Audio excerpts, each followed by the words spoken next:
orang bermaksiat, kemudian dulu mana Allah menentukan dia bermaksiat atau akalnya yang memilih untuk bermaksiat? Itu pertanyaan yang pertama.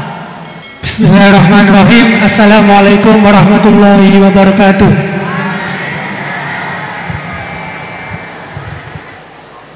Langsung saja, ngapunten Gus. Di sini ada beberapa pertanyaan yang agak masih grundel di hati gitu. Soalnya belum dapat jawaban. Yang pertama mengenai dari tadi penjelasan dari Gusti Allah menciptakan hamba di dunia ini, ada yang taat dan ada yang suka bermaksiat gitu. Mengenai takdir Allah Subhanahu wa taala, Allah menciptakan hamba-hambanya dengan variasi yang berbeda.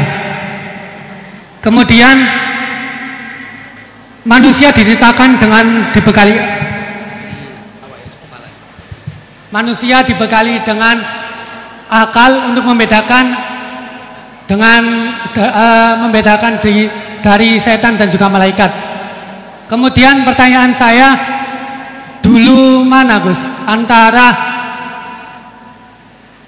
takdir yang ditentukan oleh Allah atau pilihan akal kita gitu.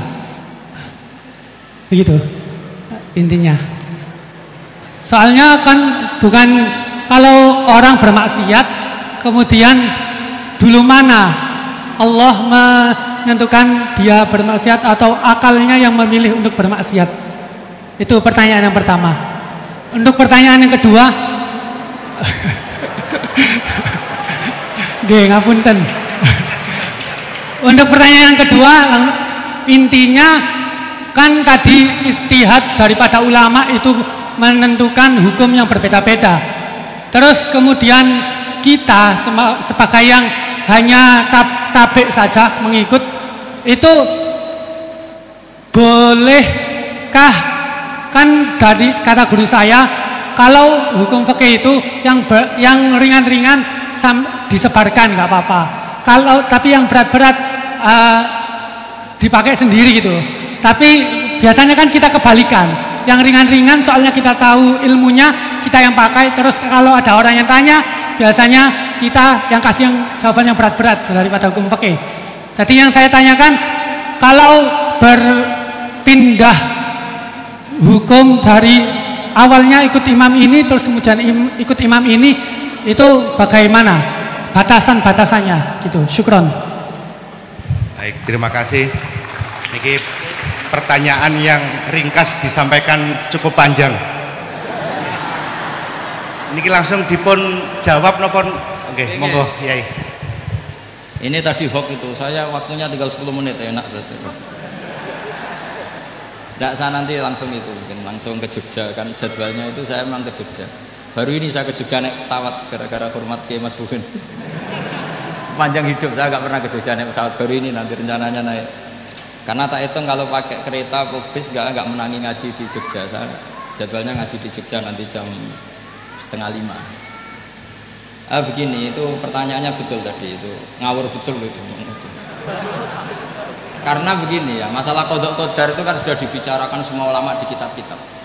Satu, kita mengikuti ahlul hakikah. Idza dzukiral qadar fa'amsiku. Kalau qadha qadar sudah dibicarakan fa'amsiku, kamu harus diam di situ.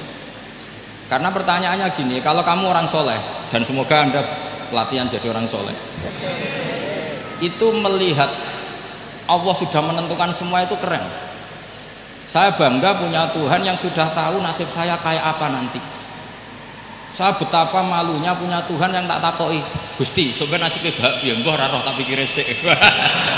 Itu kan ngeri betul. Sehingga kalau kamu soleh itu pokoknya bangga kalau Allah sudah tahu apa yang akan terjadi. Nah, soal kepanikan kita kan kadang, kok nang wis ngerti aku celaka, terus gunanya apa aku sholat? Itu kesalahan kita. Kita kecewa kalau sekarang soleh, kemudian akhirnya tidak soleh dan akhirnya kita masuk neraka. Kekecewaan ini namanya khadun nafsi. Kita hanya mikir diri Sebetulnya kalau kita abdan lillah, benar-benar hamba Allah, tetap bangga karena punya Tuhan yang tahu apa yang akan terjadi. Makanya yang dibutuhkan kesalian untuk ngakoni qada qadar, dibutuhkan kesalian. Kalau enggak kriminal betul. Maka Sayyid Hasan bin Ali, saya hafalkan makalahnya itu. Di antara aturan iman harus iman sama qada qadar. Untuk menunjukkan innahu la yuqsa qurhan wala yuhlabu qurhan, kata beliau. Supaya kita tahu bahwa Allah itu tidak dimaksiati secara terpaksa. Kamu bisa enggak bayangkan Allah ngeluh gini, sakjane aku ora seneng maksiat tapi saya bisa berbuat apa? Artinya apa? Kalau maksiat dan keburukan tidak khairihi wa syarrihi minallah, itu Allah kan kurhan. Faham yang saya maksud? Artinya apa? Kita harus berkeyakinan khairihi wa syarrihi minallah. Tapi kita butuh syariat.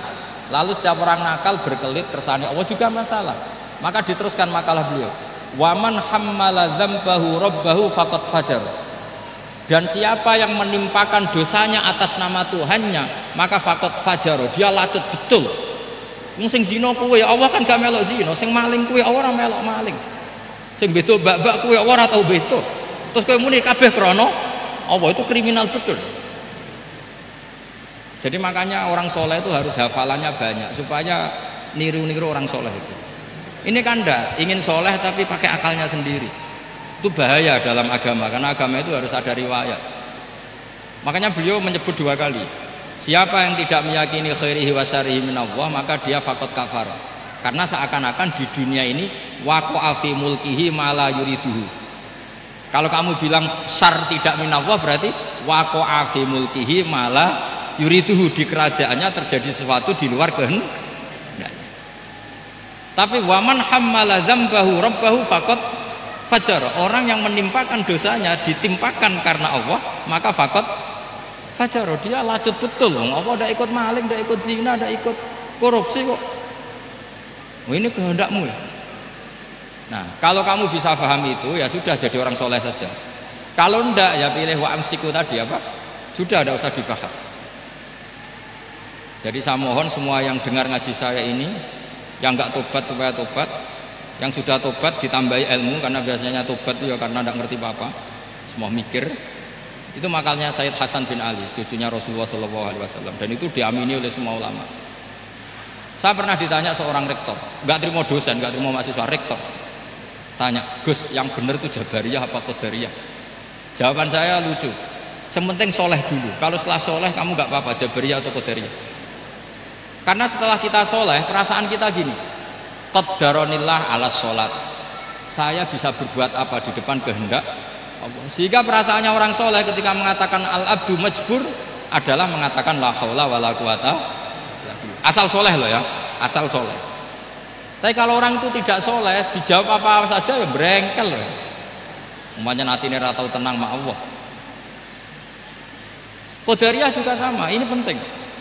Misalnya ada orang soleh Qadariyah, mesti cara berpikir, oh pangeran ku adil ya, sing sholat diganjar swarga, sing zina diganjar neraka, sing ora nyolong diganjar swarga, sing nyolong diganjar neraka, kan adil. Mosok sing nyolong dilebokno swarga, sing sholat dilebokno neraka, kan jadi lucu. Artinya ketika dia Qadariyah juga ingin membaca hikmahnya Allah bikin aturan. Asal soleh, salah lagi asal. Jadi orang itu setelah soleh itu bisa improvisasi sendiri. Makanya ini pentingnya ayat innalladzina amanu wa amilus sholihat yahdihim rabbuhum biimanihim. Orang setelah iman nanti akan ditunjukkan oleh imannya untuk mengelola was-wasnya setan. Misalnya saya itu termasuk kiai yang terkenal, kalau diundang susah. Karena saya fanatik fikih, saya punya ibu, saya punya pondok, itu artinya punya kewajiban. Yang bisa mengalahkan kewajiban adalah kewajiban sing akbar, yang lebih besar. Nah ini mau diundang mahasiswa ini kan jelas tidak akbar. Nanti maksudnya tarkul wajib di ajli sunnah, wah kriminal saya. Meleburi bapak meninggalkan wajib demi sunnah. Ya jelas ya, jadi kita harus terlatih dengan bahasanya orang-orang soleh.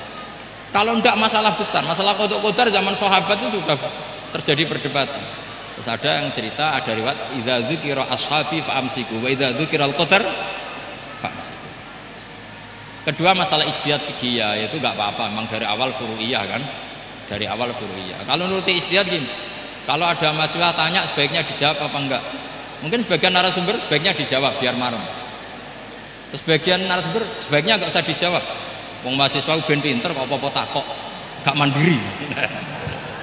Itu namanya ijtihad. Jadi kalau furu'iyah itu mungkin sekali.